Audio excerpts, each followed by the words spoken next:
Hello and welcome to today's content that I specifically made for a friend since they were a Whisper user since the beginning after building her up and from other influences as well. For this specifically, everything I talk about here and discuss will be related to the current JP's release of items, equipment, units, Espers, vision cards, etc. as of January 19th, 2021. So without further ado, I'll get to explaining Whisper's possible build in the future meta and what might be like difficult matchups for her. First off, for anyone that doesn't know the base stats of Whisper, let's start briefly over what she has.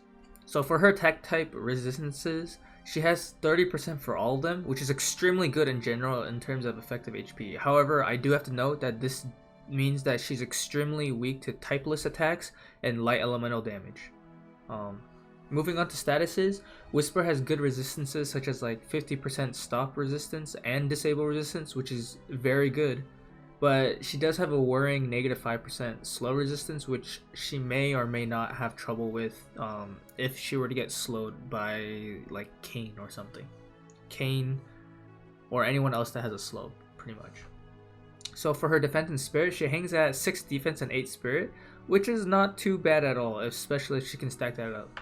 Unfortunately, not unfortunately, but ultimately the goal for Whisper in this build is to hold aggro and survive as long as possible, along with helping her teammates either chain with slash and or dark. If you're not using either of those for their DPS, then their teammates better be strong enough to kind of like one-man carry, because she will not do enough damage in terms of EX, especially against the more tankier builds, but she does have relevant resistances overall. Moving on to the recommendations, we know Whisper is a dark unit and has the Knight main subjob, job. So for that in mind, since the goal is for her to tank and hold aggro, the Spellblade subjob is a must-have for the hate generation from Taunting Spell. And moving on to the Espers, the Demon Wall is extremely good here with 25% slash and 15% dark resistance. This helps her with a majority of units that she'll be fighting.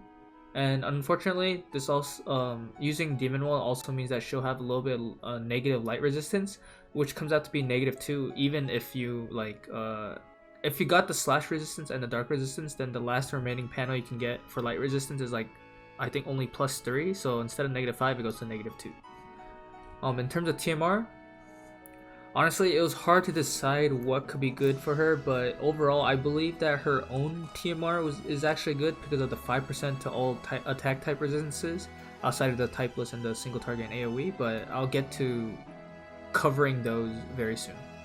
Moving on to the armors, because there's a new armor in JP now, which is the Brigandine.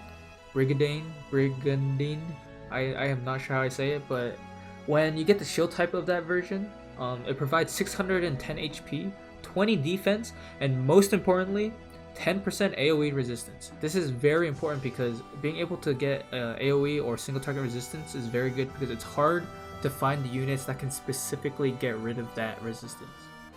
From here, we'll talk about her recommended passives, which I believe the two best for Whisper is going to be Providence of Light and the HP up passes, both which like help overall her effective defenses, basically, to stack up on those, because that's what you have to do with Whisper. And here we arrive at the build I have laid out for Whisper, with at least Garville or Dwayne, one of them at least minimum, and the equips in the build.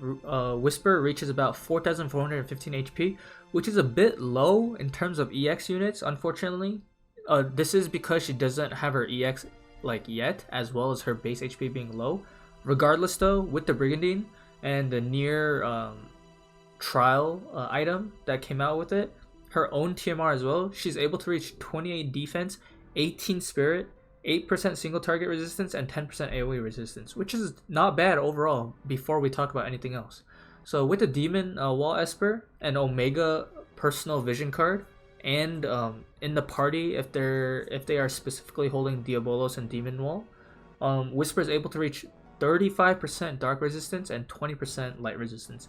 Doesn't matter what attack type they are, those two elements will have a bit of a harder time taking down Whisper, so it's very good. Moving on from that, the type attacks, which is the most important part about Whisper, is what we'll talk about now. Whisper reaches 72% slash resistance with this build, 67% magic resistance, which are two very common attack types in the game. So being able to mitigate both of those to such a high degree is very nice to have. From here though, the Pierce, Strike, and Missile Resistance are all at 35%, which is definitely not low by any means, but it's also not very high. However, outside of that, like I said, her single target and AoE resistance is also in the mix of all of those.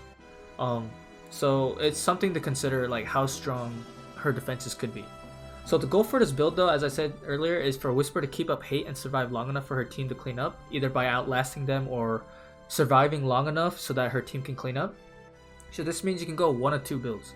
You either go the DPS team, where the other teammates in her party are heavy, like almost glass cannon builds that are able to like take care of themselves, such as like Garville, I guess, or Ruin Stern if they had enough damage.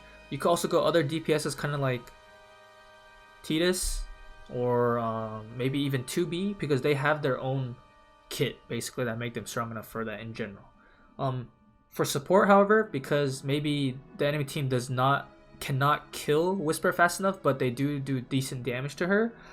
Support units like healers are also good here because they're able to keep her topped off basically, and so she won't die, and so she'll be able to keep outputting pressure by having hate on. So for support, there's the three units, Yuna, H. Leela, and Ildria, which are all able to top up Whisper. If Whisper does take a healing power down, however, I would argue that Yuna is only the real healer for her in that scenario until Yuna also gets healing power down, and then healing at all would be kind of stressful. Also, Yuna's TMR or Mashari's TMR and such also can heal. So if you have that TMR on in general, or just having it in your party, they will be able to heal Whisper in the mix, basically. For this build specifically, I'll have the sample, a sample build in the video description below, so make sure you check that out if you're curious. Alright, so let's poke some holes into this Whisper build that I made that is focused around trying to be as well-rounded as possible and being aware of what possible issues like it could come across. And with that, I had 3 tiers that, as you can see, and all of Whisper's resistances on the left side. So the number 1 enemy with there's literally nothing you can do against this unit, specifically like able to mitigate heavy against it, is going to be 9S. And I say this because his large damage typeless attack ability or his limit break instantly puts pressure onto Whisper because it is a typeless attack and it is a large damage. This means that he has to hit through the 28 defense and the single target resistance, but he bypasses all of the other attack type resistances, so he will be the least mitigated against, pretty much. So 9S, if you see him exist, I would highly recommend not using Whisper against him. Let's see, for the other tier 1 units, as I have listed here, like Uarmont, Gilgamesh, Summer Lilith, Lardo, and Xmas Ramada, all have very strong negative 38% attack type resistances, and they deal enough damage as well to be a huge threat to Whisper to like pressure her immensely, basically. And while the slashers, they can lower the slash resistance by negative 38, they still have to cut through 34%. So it's something like, as much as they can reduce her slash resistance, they still have to cut through like a large portion of it. While the slashers have this issue, however, Lilith and Lardo can force Whisper to go into negative resistance here. So it's also something to consider because they have more unique or more rare attack types that basically Whisper does have to worry about, but it'll be a little bit more niche in having to go against those matchups. Moving on to tier 2. 2B's limit break grants her 30% slash resistance. If she were to use the Exorcist or the Aigayan Vision card in the party, or on herself for Aigayan, then her slash penetration is high enough to cut into Whisper like pretty decently well. Similarly, Halloween Ryu can also reach insane levels of slash penetration specifically for this, so this is why he's also on the list here specifically. He has the innate 20% on his master ability. His Drain Evocation also gives him, I believe, 60% for a turn, but if he had the Aigayan and or Exorcist in the party, he doesn't even need the buff and he'll just have high slash resistance period. Moving on to the tier 3 units, we have Stern, who has that big EX skill for the like big damage. It does negative 38% slash resistance down onto Whisper. But the reason why he's in tier 3 and not tier 1 or 2 is because he has to work against a 35% dark element as well.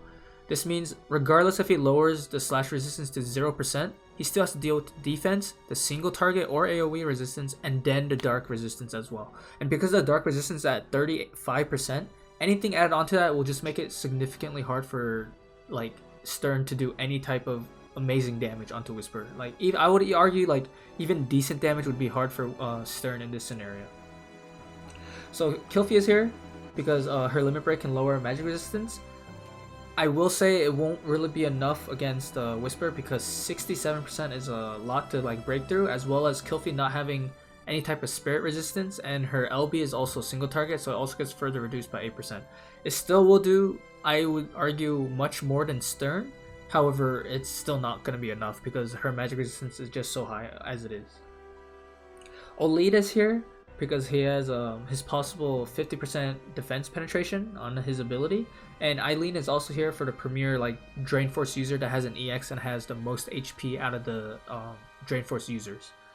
So yeah, while there are other units that are also viable against Whisper here, the emphasis on this slide is to like show who would be like the biggest threats without too much setup or without too much afterthought, basically. So all of tier 1 is able to deal with Whisper pretty much significantly without too much setup, and the vision cards also help significantly for slashes specifically against Whisper. Tier 2 has tools like for penetration and they can deal a good amount of damage, but it's mostly only for themselves, only self-gain. So they need vision cards or enough damage to help damage Whisper, because if they're the only ones damaging Whisper and they don't kill her in a single go, which they won't be able to. Maybe Ryu if he gets 100% slash resistance and hits her very hard, but we would have to see that. But it is very conditional, and it's only what they can do. Tier 1 is able to either handle her alone or provide her team set up for it easily, or deal enough damage to also set up for it for her team or their team.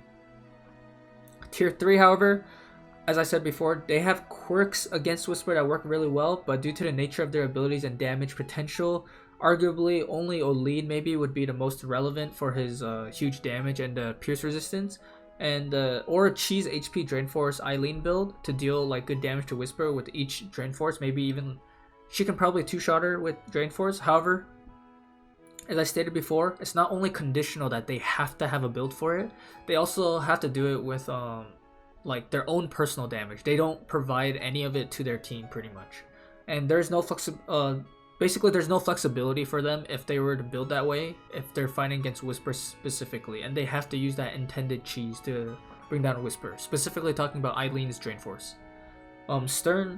Stern, like I said, he can lower the slash resistance like a tier 1. However, he has to work through the rest of Whisper's initial dark resistance as well, so he won't deal enough damage by himself. He can help set up his team if they're slash related, like as I said, but then he can't do anything himself, and he has to rely on his team to help him.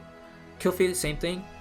As much as she can lower the magic resistance, for now it won't be enough in one single go or even close to it for Whisper to die from her alone, so she will need help on that, and even then it'll still be like a good relevant amount of magic resist regardless. And if Whisper's like supposed to go like low faith or anything, then it'll be even harder for mages to down her. I also want to talk about before the video ends is that while Whisper does have all these amazing like resistances and for this build, you have to keep in mind that she does not have her EX yet, so she herself will not provide enough in a party to do support, status elements, or like damage. Like she basically, this is only her only quote unquote possible viable usage until she gets her EX, in my opinion, since she doesn't have enough high damaging abilities nor the attack stat to compete with other EX units. She doesn't have the defense penetration, she doesn't have the slash penetration. She's pretty much in a very bad spot until we see what she gets for her EX. If her EX maybe builds off her weakness of the low HP or her low damage or boosts her resistances even more, I can definitely see Whisper coming out as like a new powerhouse unit if Gumia's like trying to go for that if they want to. So we'll have to see overall in the end, but this is what I came up with.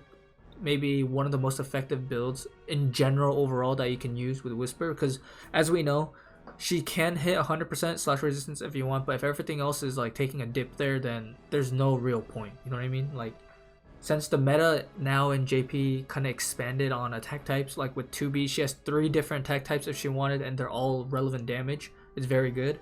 So it's like, looks like flexibility in general is going to be something important to think about in the future. And we arrived to the end of the video. AXA, if you're watching this, I hope it was an enjoyable watch. And for anyone else, as always, if you enjoyed this type of content that I did, or want me to build like a theory build for PvP specifically for the future or EX meta, please leave a comment, like, and or subscribe. And until the next video, peace out.